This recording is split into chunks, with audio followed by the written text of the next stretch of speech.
땀 흘리면서 수고하시는 교사 여러분들에게 다시 한번 감사와 격려의 말씀을 드립니다. 벼농사를 짓는 데 있어서 가장 중요한 것이 모판, 모짜리라고들 하더라고요. 모짜리에서 벌써 한 해 농사가 결판이 난다고 합니다. 교육을 농사에 비교하자고 하면 주일학교는 모짜리에 해당합니다. 어린 자녀들이 세상 속에서 그리스도인으로 살아갈 수 있도록 양육하고 훈련하는 것이 바로 주일학교죠. 내 아이 하나 가르치기도 쉽지 않지 않습니까? 그런데 주일학교에서 내 아이를 신앙으로 가르치고 양육하는 선생님들에게 늘 고마운 마음을 가져야 합니다. 뿐만 아니라 묵묵히 말씀과 기도로 사랑방을 섬기는 순장님들, 또 청년부 순장들에게도 아울러 감사를 드리고 축복의 말씀을 전합니다. 우리 모두를 위해서 수고를 감당하고 있는 영적인 스승들에게 감사하며 나 또한 기꺼이 이러한 수고를 감당하기로 결심하는 이 시간이 되기를 바랍니다. 사실은 주일학교 교사뿐만 아니라 우리 모두가 교사라고 할 수가 있어요. 부모는 가정에서 자녀들을 하나님의 말씀으로 가르치는 가정교사입니다. 순장은 사랑방의 교사의 역할을 감당하기도 합니다. 먼저 믿은 사람들은 나중에 믿은 새신자들을 가르치고 모범을 보여야 하는 교사입니다. 영적인 스승의 역할을 감당하고 계시는 여러분, 사람 다루는 것 참 어렵고 힘들죠. 온갖 노력과 정성을 쏟아부어도 전혀 변화되는 것 같지 않을 때 내가 괜한 고생을 하고 있는 건 아닌가 하는 마음도 때로 들 수는 있어요. 스승의 자리, 외롭고 힘든 자리임에 틀림이 없습니다. 그러나 그 수고에는 값진 열매가 따라온다는 것도 잊지 마시기를 바랍니다. 사람을 세우고 변화시키기 위해서 수고하는 것이 가치 있는 일인 것을 알고 잘 감당하면 이처럼 의미 있고 보람된 일이 또 없습니다. 내가 수고하고 가르쳐서 길러낸 영혼들 가운데 언젠가 풍성한 열매가 맺혀서 하나님 나라를 위한 위대한 일꾼들이 나올 것을 기대하면서 열정을 품으시기를 바랍니다. 자, 오늘 본문의 말씀을 다시 한번 보겠습니다. 2절밖에 안 되는데 우리 다시 한번 이 중요한 말씀 다시 한번 같이 읽습니다. 시작. 하나님이여 나를 어려서부터 교훈하셨으므로 내가 지금까지 주의 기이한 일들을 전하였나이다. 하나님이여 내가 늙어 백발이 될 때에도 내가 주의 힘을 후대에 전하고 주의 능력을 장래의 모든 사람에게 전하기까지 나를 버리지 마소서. 자, 이 시인은 말하기를 내가 어려서부터 하나님의 말씀으로 교육을 받았다고 합니다. 그래서 내가 지금까지 주님을 전하는 삶을 살아올 수 있었다는 거예요. 이 시인의 소망은 모든 사람들이 하나님을 알고 섬기도록 주님을 전하는 것이었습니다. 그래서 과거에도 주님을 전하는 삶을 살아왔고 앞으로도 주님을 전하겠다고 합니다. 시인은 이제 나이가 제법 많이 들은 것 같아요. 몇 살인지 정확히 알 수 없지만 백발이 될 날을 바라보고 있지만 그래도 아직 남은 사명이 있으니 주님 나를 버리지 말고 사용해 달라고 그렇게 간구하고 있습니다. 시인은 자신에게 남은 사명이 뭐라고 말하고 있습니까? 주의 힘을 후대에 전하는 것, 주의 능력을 장래 모든 사람에게 전하는 것이라고 말하고 있습니다. 이 시인은 주님 저도 이제 나이 꽤나 먹었고요. 이제까지 일할 만큼 일했습니다. 이제는 제 남은 여생 편안히 살다가 갈 수 있도록 좀 도와주세요 라고 이렇게 구하지 않았습니다. 주님 백발이 되도록 저를 사용해 주옵소서. 주님을 후대에 다음 세대에 전하는 사명을 감당할 수 있도록 주님 저를 버리지 말고 사용해 주세요. 이렇게 구하고 있습니다. 에밀 브루너라고 하는 신학자는 이렇게 말했습니다. 불은 타고 있는 동안만 불이지 꺼지면 불이 아니다. 너무나 당연한 것 같은 이야기들을 유명한 사람들이 말하면 격언이 됩니다. 그렇습니다. 한 영혼에 대한 열정이 사라지고 다음 세대의 믿음을 계승시키는 데 관심이 없고 자기 혼자만 편하게 살기만 원하는 사람, 제대로 된 신자라고 할 수가 없습니다. 교회도 마찬가지입니다. 다음 세대의 영적인 계승과 발전을 이루고자 하는 열정이 사라진 교회는 건강한 교회가 아닙니다. 신자가 가져야 할 최고의 관심 중에 하나는 내 신앙이 자녀에게 계승될 수 있을까 하는 것입니다. 내가 경험한 복음을 다음 세대로 계승시키는 것, 부모 세대의 가장 중요한 책임이자 사명입니다. 신앙을 물려주는 것이 자녀에게 물려줄 최고의 유산입니다. 내 자녀가 바른 신앙만 가지고 있다고 하면 그 자녀의 인생은 걱정할 필요가 없습니다. 하나님께서 그 인생을 책임져 주실 것이기 때문입니다. 제가 몇 번 이야기한 적이 있는 것 같은데, 우리가 잘 아는 세계 역사상 최고의 부자 록펠러, 시카고 대학을 비롯한 12개의 종합대학을 자기 단독으로 세우고 수천 개의 교회를 혼자의 힘으로 지어서 헌당했던 그런 재벌이었죠. 시카고 대학을 세우고 나서 그 안에 교회당을 지었어요. 저도 거기에 가봤던 기억이 나는데, 그 헌당식을 할 때 시카고에 있는 유명한 신문이 있습니다. 트리뷴이라고 하는 신문 기자가 록펠러에게 질문을 했습니다. 당신이 세계 제1의 부를 누리고 있는 비결이 뭐냐? 록펠러가 말하기를 어머니로부터 어려서부터 신앙의 유산을 받은 것이다 라고 그렇게 대답을 했습니다. 어려서부터 어머니의 신앙적인 가르침을 받으면서 자랐다는 거예요. 잘 알려진, 인터넷에 검색하면 쉽게 나오는 그 록펠러 어머니가 록펠러에게 가르친 신앙의 10계명이라는 것이 있습니다. 하나님을 친아버지처럼 섬겨라. 목사님을 하나님 다음으로 섬겨라. 저는 이 두 번째가 굉장히 마음에 드는 것 같아요. 세 번째, 주일 예배는 본교회에서 드려라. 11조를 철저히 드려라. 아무도 원수로 만들지 마라. 아침에 목표를 세우고 기도해라. 자기 전에 하루를 반성하고 기도하라. 아침에는 꼭 하나님 말씀을 읽어라. 남을 도울 수 있는 한 힘껏 도와라. 예배 시간에는 항상 앞자리에 앉아라. 찬양대 여러분, 얼마나 복된 자리에 여러분 지금 앉아 계십니까? 어머니에게 이렇게 가르침을 받으면서 신앙의 유산을 물려받았기 때문에 지금의 자신이 있을 수 있었다고 록펠러가 말했다는 것이죠. 영적 계승이 아주 중요합니다. 믿음의 가정에서 믿음의 사람이 일어나는 거예요. 한나라고 하는 믿음의 여인에게서 암울했던 이스라엘의 역사를 걷어내는 사무엘이라고 하는 인물이 탄생했습니다. 엘리사벳과 사가랴라고 하는 경건한 부부를 통해서 구약과 신약의 중간기, 그 암울한 시대를 뚫고 예수님의 길을 예비하고 새 역사를 열어가는 세례 요한이 태어나게 되었습니다.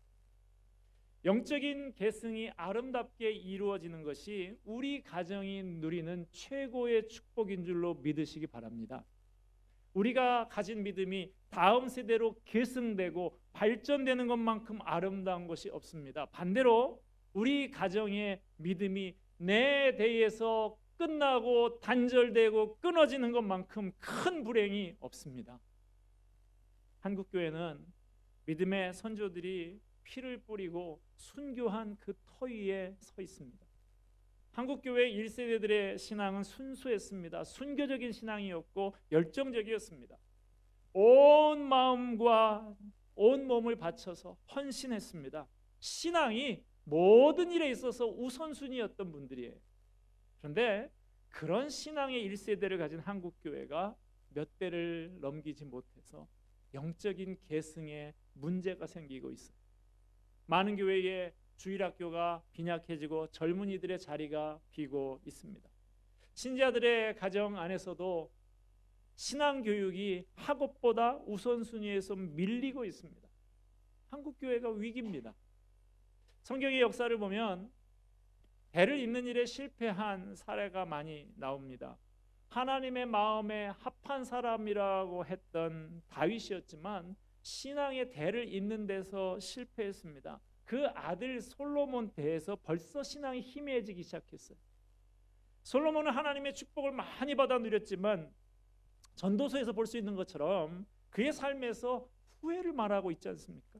그렇게 솔로몬 때에서 약화된 신앙은 그 아들 르호보암 시대에 이르러서는 확연히 변질이 되어서 하나님을 멀리하고 다윗의 길을 떠났습니다. 교회사를 보면 한 교회가 100년 이상 영광스럽게 쓰임 받았던 경우가 드뭅니다.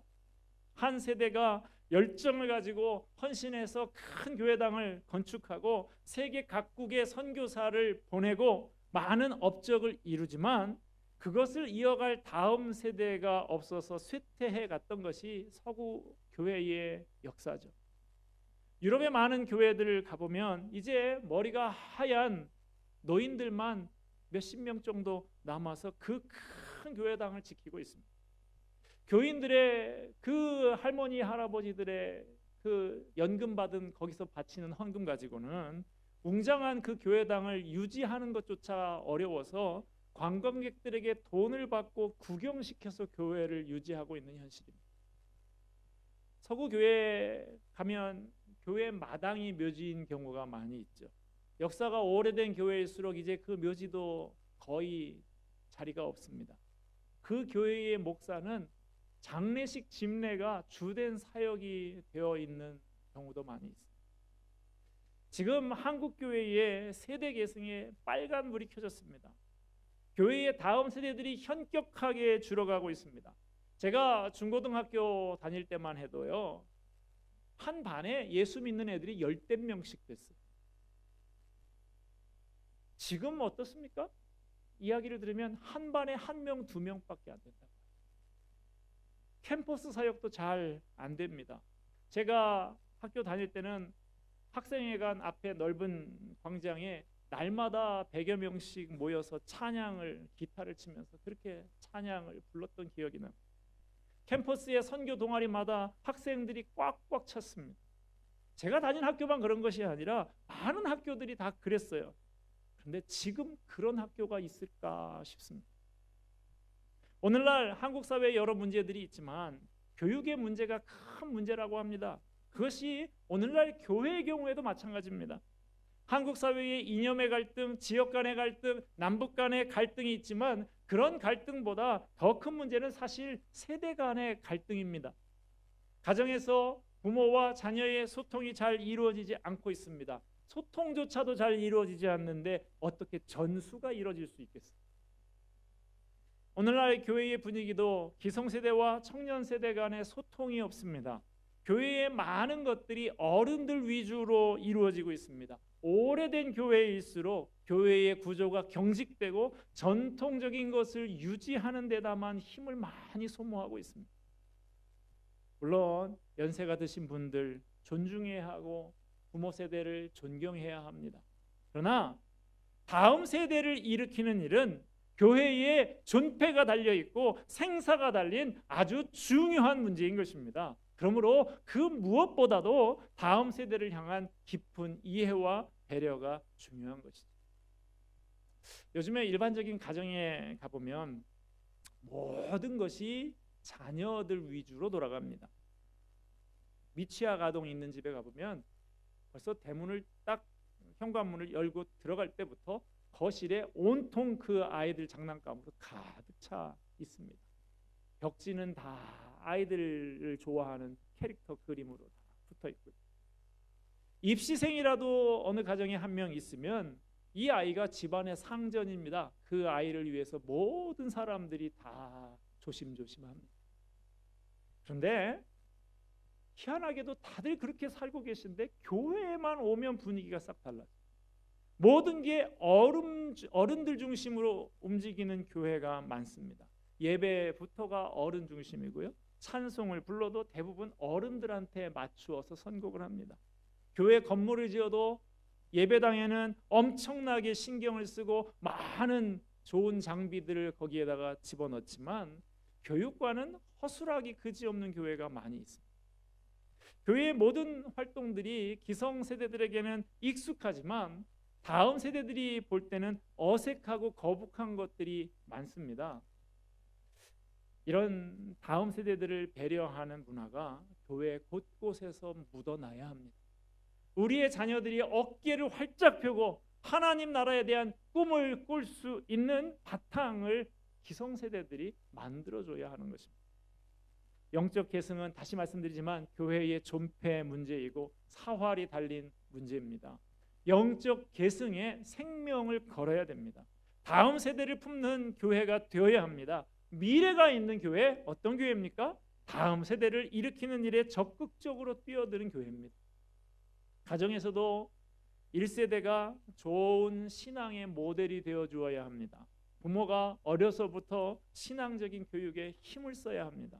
오늘 본문 17절에 보면 하나님이 나를 어려서부터 교훈하셨다 그렇죠. 이 히브리 민족 갓난아기 때부터 철저하게 신앙교육을 하는 것으로 유명하죠. 잠언 22장 6절은 이렇게 말씀합니다. 마땅히 행할 길을 아이에게 가르치라. 그리하면 늙어도 그것을 떠나지 아니하리라. 신명기 6장에도 보면 집에 있든지 밖에 나가든지 앉아 있을 때든지 일어나 걸어갈 때든지 부지런히 가르치라고 합니다. 여호수아에 보면 이스라엘 백성들이 여호수아를 지도자로 삼아서 요단강을 건너죠. 그런데 요단강 한가운데서 12개의 큰 돌을 취해서 기념비를 세우라고 했습니다. 넘실거리는 요단강을 건너는 건너편에는 가나안의 7족속들 원주민들이 그렇게 호시탐탐 노리고 있는 그 다급한 상황 가운데서도 큰 돌을 취하고 기념비를 세우라고 하신 하나님의 의도는 어디에 있는 것일까요? 바로 다음 세대를 위해서였습니다. 이방 종교와 문화로 가득한 그 땅에서 다음 세대들이 하나님이 이루신 놀라운 역사를 잊지 않도록 하는 것보다 더 중요한 일은 없기 때문이죠. 하나님은 다음 세대에 깊은 관심을 갖고 계십니다. 젖과 꿀이 흐르는 가나안 땅에 들어가는 것도 중요하지만 다음 세대에게 하나님의 그 축복을 유지할 수 있는 믿음의 계승이 이루어지지 않는다고 하면 그 가나안 땅은 축복의 땅이 될 수가 없는 것입니다. 그러므로 여러분, 내가 열심히 신앙생활을 하는 것 물론 중요하지만 나의 신앙이 자녀 세대에게 계승되는 것이 무엇보다도 중요한 문제입니다. 부모의 신앙이 어떤가 하는 것 자녀 세대를 통해서 확인할 수 있습니다. 신앙의 가장 좋은 모델은 부모입니다. 평소에 부모가 어떤 신앙적인 태도를 갖고 있는지, 삶의 우선순위를 어디에 두고 살아가는지에 따라서 자녀에게 그 영향력이 그대로 갑니다. 대부분의 부모들은 자녀를 너무나 사랑해서 모든 것을 다 주어도 아까워하지 않습니다. 하지만 신앙적인 부분에 있어서는 소극적인 태도를 갖는 경우도, 그런 이중적인 모습을 보여주는 경우도 간혹 봅니다. 부모가 자녀들에게 무엇을 보여주고 있는지를 점검해 봐야 합니다. 신앙이 중요하다라고 말하면서도 실제로 부모의 입에서 항상 달고 있는 말은 공부하라는 말뿐이라고 하면 아이들이 금방 감을 잡습니다. 가정에서 부부간에 대화를 나누는데 하나님에 대한 내용보다는 돈에 대한 내용이 대부분이라고 하면 아이들이 감을 잡습니다. 아, 신앙이 중요한 게 아니고 하나님이 우선이 아니구나. 부모의 마음에 무엇이 자리 잡고 있는가가 중요합니다. 삶에 어려운 문제가 생겼을 때 부모가 하나님 앞에 엎드려서 문제를 풀어나가는 것을 본다고 하면 그 자녀도 삶에 어려운 문제가 생겼을 때 부모의 방법을 자연스럽게 따라가게 되는 것입니다. 믿음의 사람에게 가장 큰 싸움이 신앙의 계승입니다. 내가 하나님 앞에 철저하게 서 있느냐를 날마다 점검해 봐야 합니다. 나도 모르는 사이에 불신앙적인 모습이 자녀들에게 심어지고 있다고 하면 이 시간 회개하며 주님 앞에 바로 서는 저와 여러분이 되기를 바랍니다. 우리가 세상적으로는 좀 부족하다 하더라도 하나님 안에서 사는 것이 얼마나 멋진 삶인가를 자녀에게 자랑스럽게 보여줄 수 있다면 자녀들은 그 길을 따라갈 것입니다. 그러나 내게 있어서 신앙이란 것이 못다 이룬 세상의 꿈을 이루는 도구에 불과하다고 하면 그 자녀는 그러한 부모의 신앙의 매력을 느끼고 그 길을 따라가기가 어려울 것입니다. 가정 안에서 먼저 신앙의 계승이 이루어져야 합니다. 영적인 계승이 이루어지지 않으면 다음 세대가 하나님의 곁을 떠나가게 될 것입니다. 하나님은 아브라함의 하나님이실 뿐만 아니라 이삭의 하나님도 되기 원하시고 야곱의 하나님도 되기 원하십니다. 하나님은 우리 아들과 딸들에게도 아버지가 되기를 원하십니다. 하나님은 우리뿐 아니라 다음 세대를 통해서 영광을 받기를 원하십니다. 하나님은 우리의 예배를 받으시는 것 이상으로 우리의 다음 세대가 하나님 앞에 나와서 그들의 언어로 신앙을 고백하며 예배하는 것에 깊은 관심을 갖고 계십니다. 이것이 바로 하나님의 소원이요 관심이므로 결국 우리가 다음 세대를 믿음으로 세우는 데 마음을 쓴다고 하면 그 사람이 바로 하나님의 마음을 가진 사람인 거예요. 아무리 잘 짜여진 제도와 건물이 있어도 사람이 준비되지 않으면 아무 소용이 없습니다. 사람을 키우고 세우는 일에 승부를 걸어야 합니다. 우리 교회가 다음 세대를 잘 세워서 거룩한 세대가 되게 하고 하나님의 군대가 되게 하는 데에 힘껏 헌신한다면 하나님께서 우리 교회를 크게 들어 사용하시고 우리 교회 안에서 자란 다음 세대들을 귀하게 들어 쓰실 것입니다. 이 시간 영적인 스승이 되어서 하나님 앞에 서 있는 주일학교 교사, 청년부 순장 여러분, 사랑방 순원들을 돌보는 순장 여러분, 또 가정에서 자녀들을 하나님의 말씀으로 교육해야 하는 부모 교사 여러분, 그리고 먼저 믿은 자로서 나중 믿은 분들을 가르치고 모범을 보여야 하는 스승의 책임을 가진 모든 분들, 시대가 정말 영적으로 어둡습니다. 사탄이 정말로 제철을 만난 듯이 날뛰고 있습니다. 하나님을 알지 못할 뿐만 아니라 알려고도 하지 않은 채 방황하고 있는 불쌍한 영혼들의 절망적인 상태를 생각해 보십시오. 오늘 이 시대는 분명히 커다란 위기에 봉착하고 있습니다. 양심도 정의도 거대한 세상의 소용돌이 속에서 파묻힌 채 방황하고들 있습니다. 세상이 그러할수록 더더욱 필요한 분이 바로 영적인 스승들입니다. 여러분 주변에 여러분의 격려와 사랑을 받고 하나님 앞에서 새 인생을 살아가는 사람이 있습니까? 그렇다면 여러분들은 위대한 스승이십니다. 그보다 선하고 아름다운 일이 없습니다. 우리는 다음 세대에 대한 관심을 가지고 기도하고 헌신하는 일에 모든 에너지를 쏟아 부어야 합니다. 다음 세대를 일으키는 부분에 관심을 가지고 젊은이들의 고민이 무엇이고 해결해야 될 것이 무엇인지 같이 고민해야 됩니다.